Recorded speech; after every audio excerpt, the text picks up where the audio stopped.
Shalom. Look at me with my head scarves. So I made it into season 6 yesterday. At the time of this recording, it was yesterday. And it was quite the frenzy. I think it sold out in like 12 minutes, and somehow I managed to make it in with a couple of my friends. So I will be going to film season 6 in May, which means I already went to the thrift store today to buy some more stuff because why buy one blue scarf when you can buy three? And remember my last video? I think I said I would only wear the same outfit every day, but probably not. Yeah, can't help myself.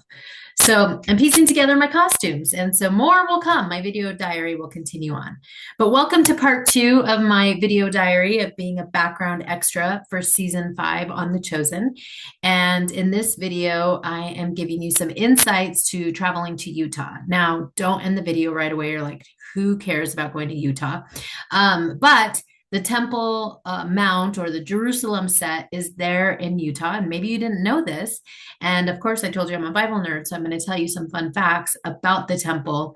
And listen, I wish I had known some of this before I arrived on set because I am a Bible nerd and I do love these things. And I never even knew this place existed. And so when I was sitting on the steps and looking at these gold doors, I wish I knew what I was doing there. Like, I wish I knew what I was looking at and what parts I was in.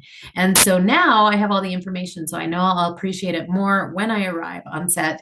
But if you are going to Utah to be a season 6 cast member, or background extra, I should say, that you'll really appreciate some of this. And also, some of you might want to just be surprised. So, like, you don't got to watch all the details.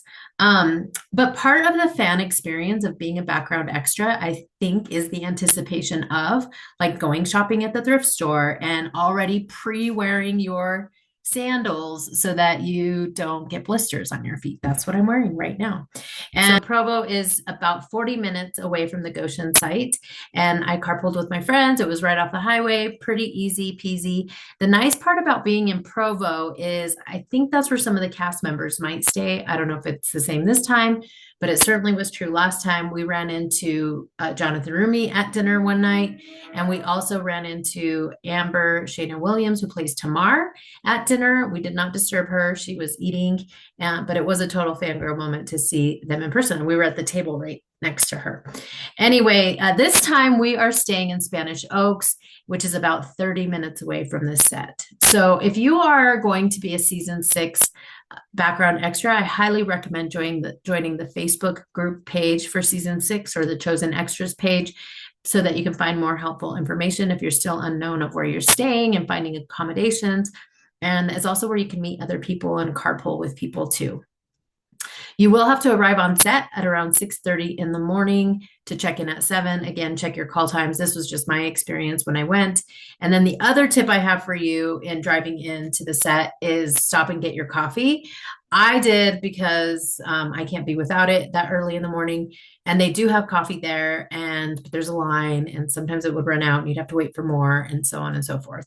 The other tip I have is you'll want to wear layers because under your skirt or dress, and I guess men and women, everybody's wearing a dress on set. And so you'll want to wear your leggings because in Utah in the spring it is pretty chilly. And then you can take them off and put them in your bag. In an upcoming video, I tell you more about what to pack in your bag because you're only allowed to take one bag. But I have some tips about that too. All right, so I'm going to share my screen with you. I have some fun videos and photos for you guys as always. And so here we go. All right, so behind the scenes at the Jerusalem movie set. So first of all, if you're going to be going to Goshen, you want to stop and take a picture at this fun, large license plate. It's right on the way to the set. You really can't miss it. I mean, you got to be paying attention and look for it. I don't know where it's at exactly, so find someone else who might be able to tell you. Here are my friends when we set up our phone to take one together. And then, of course, here's my famous Jonathan Rumi picture that we took at dinner. So I will just narrate this video here for you. So Dallas actually recorded this in 2020, and he kind of does this behind the scenes tour of the property. So you might want to go watch that if you're interested in that. And he said it was an answer to prayer. They filmed season one at a different site, and then by season two, they were granted the privilege to film on this particular site. So he does a little bit more of a tour, and you can kind of see these big steps, which is a big holding area for us as extras. He's in what you call the women's court right here, and those big gold doors. I'll show you some pictures that I was able to get when I was there. But the Temple Mount, which is in Goshen, Utah, is an incredible set, and it's built and owned by the LDS Church. And it's not open to the public unless you're filming there or you're on a special tour. And it's absolutely just stunning and amazing. And when we were on set, we didn't even get to see a lot of these parts. And like I said, I wish I had even known what I was doing there when I arrived, because I had no idea where I was at or what I was doing.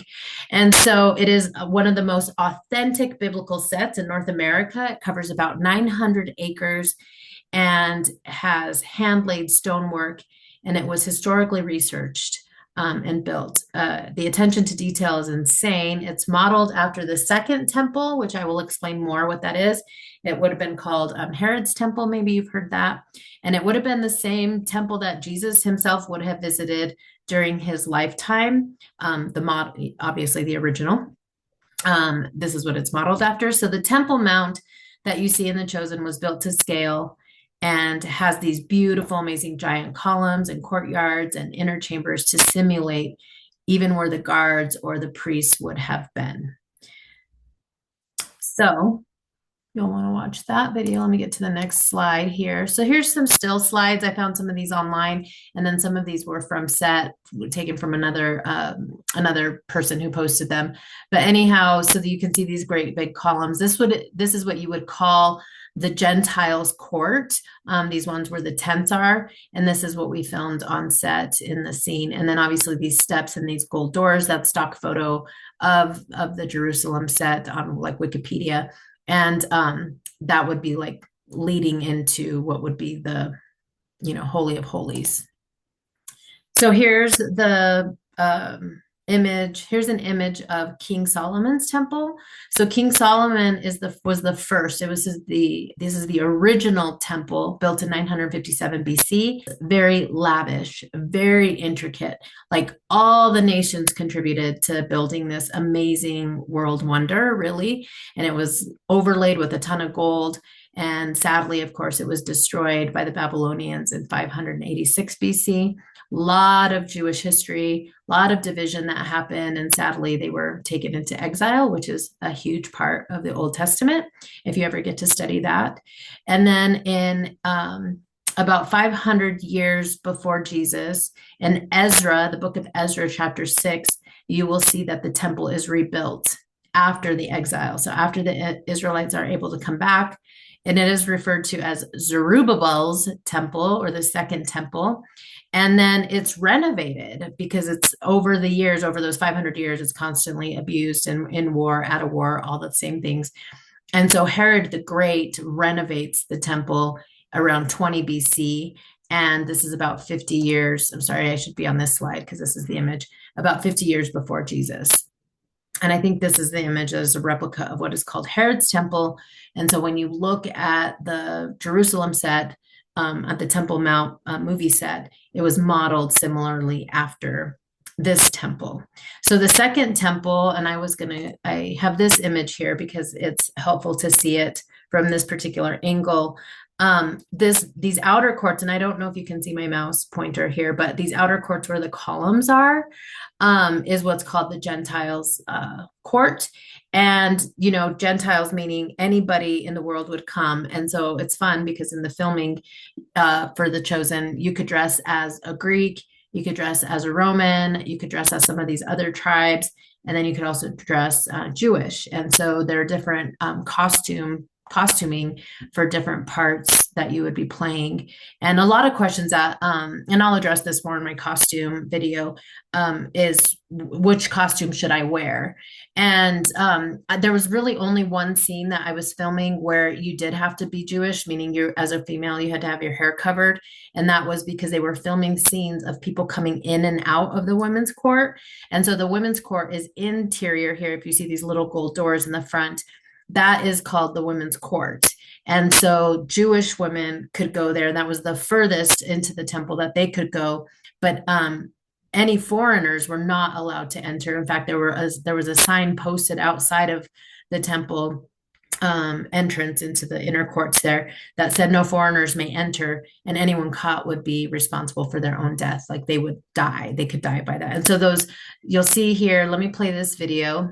I call this contraband video because first of all, this is the very first day on set, and we were told you couldn't film on set, but I think most of us thought that meant like when the camera's rolling or like when you're in a scene. This was kind of our holding area. So we were all taking pictures, and then we later learned you weren't supposed to take pictures. So this is like the inner court or the women's court. And we were all sitting on these stairs here. And then this next photo here, you can see me here on the first day on these steps. And these are those gold doors that kind of would lead into the men's court, which is the court of Israel. And this is where all the men in Jewish history could go into that area. And then they had temple guards. So the temple guards were different than the Roman guards. So for any of you going to film, if you see the guards in blue, those are the Jewish guards. And then if you see the Roman soldiers, those are the soldiers on behalf of Rome. And so the Roman soldiers could not enter into the Jewish temple. So let me tell you a fun fact about this picture, though. This is my friend Linda, and she and I met at the thrift store while we were both shopping for chosen clothes. All right, so let me go back to the temple. I just want you to see. So obviously, women could enter here, men could enter in this through these other gold doors, and then this really tall section here is what is called the court for priests, or the court of priests, and that's where only the priests could go into. The Levites could only be priests during that time.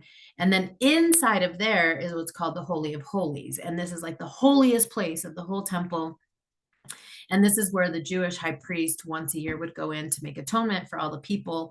And it's inside of there that there was a temple veil, and that veil was 60 feet tall, and it was 4 inches thick. And it is that veil tore when Jesus died on the cross. And so more information about that, you know, if you've ever learned about the death of Christ. And later I will talk about the destruction of this temple. Anyhow, so I wanted to share this video while I narrate some more about the temple and why, like, look at this crowd. This is from the season 5 trailer. So I just slowed it down really, really slow. And I just wanted to share, you'll see so many people of all different backgrounds there. And so the Jewish temple wasn't just a beautiful structure. It was like the holiest place on earth for all of God's people. And it's where sacrifices were made, where prayers were lifted, and God's presence dwelled among his people. And 3 times a year, every Jewish male was commanded to travel to Jerusalem, no matter how far. And they were to worship at the temple and during the feasts of Passover, Pentecost, and the Feast of Tabernacles. Well, during this particular week, which is Jesus's triumphal entry, Jerusalem was overflowing even more so with people. It wasn't just Passover. It also coincided with another feast, which is called the Feast of Unleavened Bread. So it was an extra holy Sabbath year. Like I don't think a lot of people know that about this week. And so that meant there were even more people who came, more sacrifices were being made. And like there was this heightened spiritual intensity of this particular week. So the temple courts are packed with people from all over the ancient world, different languages, cultures, and everybody is coming to worship, but also to see. It's like it's like a sightseeing thing, and to sacrifice and remember all about God. But Jesus, as you can see here, and again, this is just the slowed down video from the slowed down video from the promo. And what Jesus finds is reverence isn't happening. He found this marketplace and the vendors in the court of Gentiles. Everyone's exchanging Roman coins for temple coins, and poor people are having to pay exorbitant fees to exchange their money, and then they're selling animals at exorbitant prices.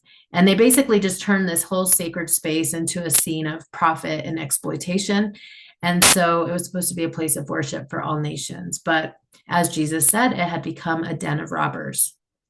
So the tension is real. And so when Jesus is here, he's not just flipping tables, he's flipping the expectations of how we're supposed to be as people of God and how the leaders are supposed to be. And it was just holy reverence was overcome by human greed. And so his message was very loud and clear. My house will be called a house of prayer for all nations, but you have made it a den of robbers. So I hope you're going to go watch the premiere in the theaters. At the time of this recording, it is actually it's actually this week that it's coming out. So you should go watch it. And season 5 of The Chosen. But lastly, I just wanted to end with the temple was destroyed in 70 AD, about 40 years after Jesus's death. And so it was taken over by the Romans and by the conqueror Titus is what my notes say. And it fulfilled Jesus's prophecy. And so all that was left, and Jesus's prophecy, by the way, from Matthew 24:2, do you see all these things? Truly, I tell you, not one stone here will be left on another. Everyone will be thrown down. And the temple was never rebuilt. And all that remains today is part of a retaining wall, which is actually called the Western Wall or the Wailing Wall in Jerusalem. So there's some fun Bible facts for you about that. And so if you are visiting the set at Goshen, it is quite the privilege. And I hope that you learn a little bit more so that you can appreciate what you'll be filming on and don't take videos and photos, apparently contraband, if you're on there. And then I just want to leave you with this, because if you're a believer of Jesus, there isn't another temple, and there's not another temple being rebuilt. And that's because Jesus says that we are the temple. So those of us who believe in Christ, his spirit dwells within us, and we are the temple. We're walking around. And in 1 Corinthians 3:16, it says, don't you know that you yourselves are God's temple and that God's spirit dwells in your midst? And Ephesians 2:22, in him you too are being built together to become a dwelling in which God lives by his spirit. So I hope you learned a little bit more about the temple. I hope that you're excited to watch The Chosen season 5. And I hope you're also interested in learning all the biblical history behind The Chosen, and that you want to learn more because of what you have seen. So I will see you soon. Shalom until the next video. Bye.